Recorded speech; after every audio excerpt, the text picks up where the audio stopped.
CNN tried to rebrand their network recently, and the results actually, they're even worse than before. Viewers are shutting off the network at a rate that suggests that CNN could be a footnote in the history books if they can't find an audience. You know, when I looked at this story, the thing that occurred to me, why has there not been a shareholder derivative suit making Zucker, that idiot, the target of that suit? Zucker came in, he thought he could make some quick advertising money by taking the programming completely, utterly to attack, a left attacking the right. Well, even as it was happening, shareholders were saying, what the hell's going on? You're losing audience. Zucker, and I bet he has another job somewhere. I bet the industry is so incestuous that this idiot that destroyed this is a credible network at one time. This was where they reported the news. And so the issue, the shareholders were saying, go back to reporting the news again. People want to hear the news. They don't want to hear that Brian Steller or, whoever the flakes were that they had attacking right wing all the time. The same thing with Fox. Fox is getting into the same problem because they understand, just report the news. Tell us what the news is. Don't tell us what to think. Well, and that's CNN's problem is they've got this huge identity crisis. At least Fox News, they know they're Republican. MSNBC, they know they're Democrat. CNN always kind of said, well, what are we left? Are we right? No. We're kind of neither.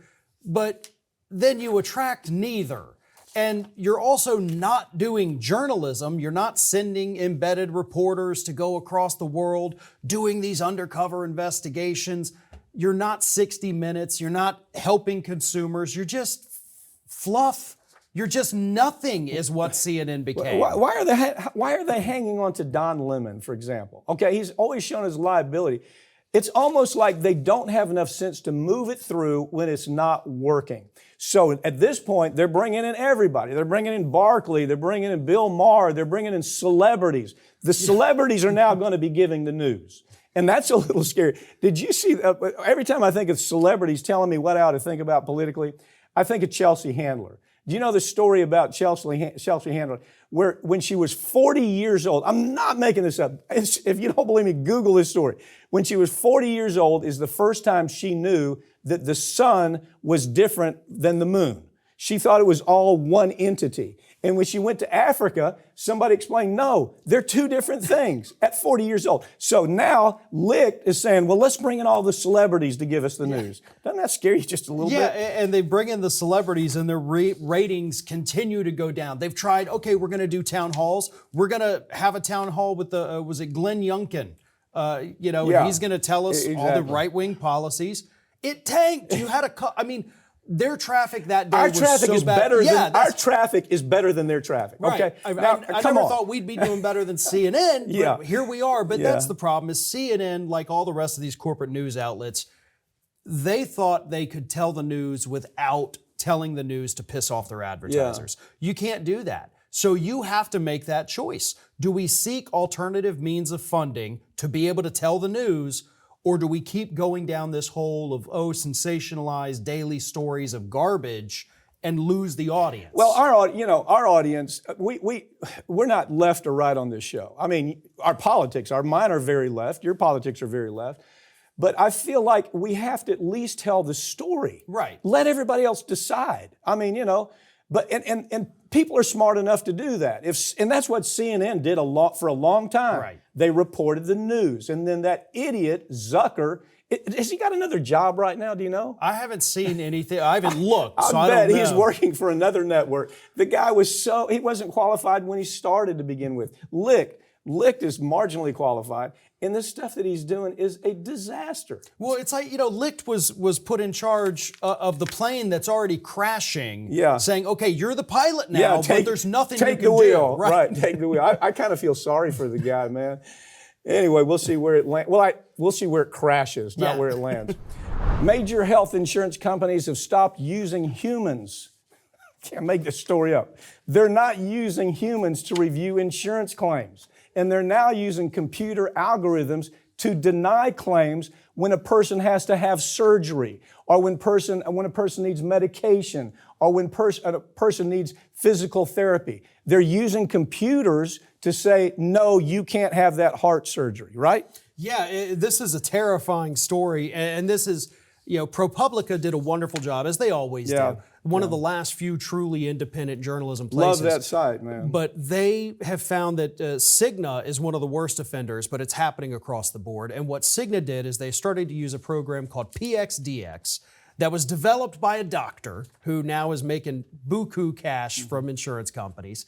And what it does is it flags any claim that has something that this particular doctor thinks shouldn't be a treatment or a test with that particular illness. And therefore, the claims are immediately denied. These doctors, these insurance executives are now able to deny hundreds of claims per minute instead of spending an hour or so on each claim. They're using like the doctor that is making a decision about whether or not you get heart surgery because you had a heart attack and the doc says you really need heart surgery. The doctor who's making that decision is a podiatrist, okay? He's a foot doctor.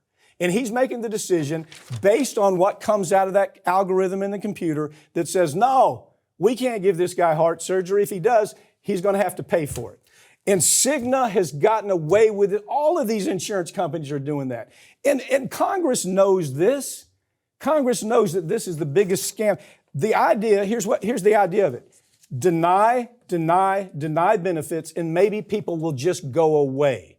Maybe they won't actually do anything about it, right? Yeah, because they have it built into their system like so many other corporations. We know that if we deny 100 claims, only on average 5 of those claims the people will actually challenge. So 95%, that's their number, 95% get that letter saying we're not going to cover it, and they just accept it. And they go on with their lives and they get this massive medical debt, but they say there's nothing I can do, my claim has been denied. Only 5% of people will say, well, hold up, my doctor diagnosed me with this and said I need this test. Yes, it's cancer, but they said I have to have the ultrasound because they want to see if it has spread over here. Let's call out names. These are names, doctors that were working with Cigna. Dr. Dopke. Okay, Dr. Dopke, he rejected 121,000 claims based on the computer algorithm. Dr. Richard Kapik, he denied 80,000 claims that came out of the computer, clear denials. Now that's during a 2-month period of time. Yeah. That's 2 months.